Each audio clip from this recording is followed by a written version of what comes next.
আসসালামু আলাইকুম everyone, welcome to প্যাটিসিয়ার street.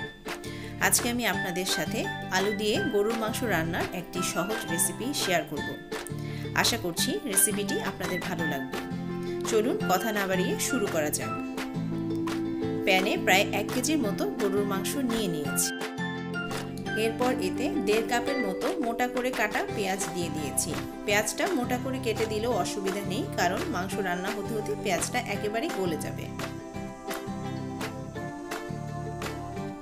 তারপর এতে প্রায় 2 টেবিল চামচের মতো আদা বাটা দিয়ে দিয়েছি। 1 টেবিল চামচ রসুন বাটা দিয়ে দিয়েছি। 1 টেবিল চামচ হলুদের গুঁড়ো দিয়েছি। 1 টেবিল চামচ ধনে গুঁড়ো দিয়েছি। 1 চা চামচ ভাজা জিরের গুঁড়ো দিয়েছি। 1 চা চামচ লাল মরিচের গুঁড়ো দিয়ে দিয়েছি। স্বাদ মতো লবণ দিয়েছি। 1/4 কাপের মতো সয়াবিন তেল দিয়েছি। 2টো তেজপাতা, 2টো দারচিনি দিয়েছি। 3টা লং দিয়েছি।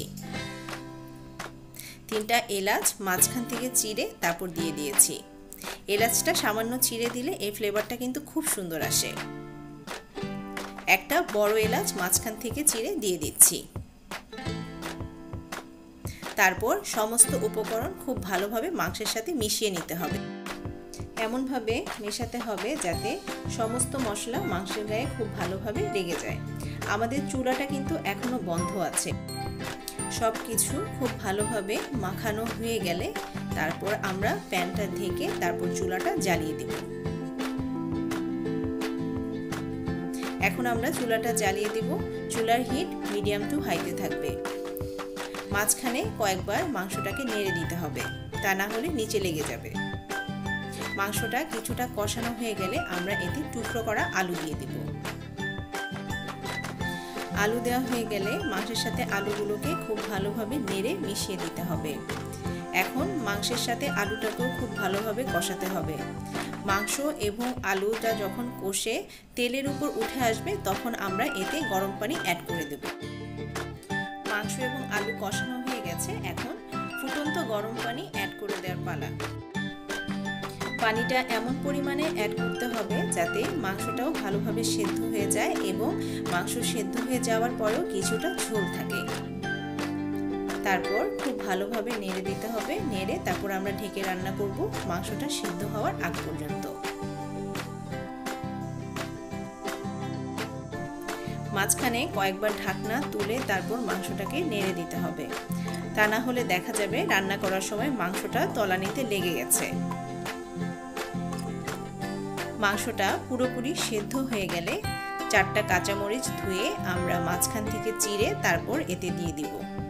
মাঝখান থেকে সামান্য চিড়ে কাঁচামরিচটা দেয়া হলে এর একটা সুন্দর ফ্লেভার মাংসে চলে আসবে।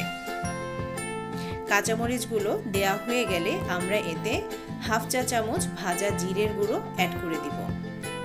1/2 চা চামচ গরম মশলার গুঁড়ো দিয়ে দিব। এরপর সবকিছু খুব ভালোভাবে নেড়ে আমরা প্যানটাকে ঢেকে 5 মিনিটের জন্য চুলার একদম লো হিটে বসিয়ে রাখব। 5 মিনিট পর ঢাকনা তুলে পরিবেশন করতে হবে মজাদার আলু দিয়ে গরুর মাংসের ঝোল। আমি চেষ্টা করেছি একদম সহজভাবে আপনাদের সাথে এই রেসিপিটি শেয়ার করার জন্য। আশা করছি আমার আজকের রেসিপিটি আপনাদের ভালো লেগেছে। আমার রেসিপিটি যদি আপনাদের ভালো লেগে থাকে তাহলে অবশ্যই লাইক, কমেন্ট এবং শেয়ার করে আমাকে সাপোর্ট করবেন। আর আমার চ্যানেলটিকে যদি এখনও সাবস্ক্রাইব না করে থাকেন তাহলে অবশ্যই সাবস্ক্রাইব করে বেল বাটনে ক্লিক করে রাখবেন যাতে নতুন নতুন রেসিপি পেতে পারেন। সবাই ভালো থাকবেন। আল্লাহ হাফেজ।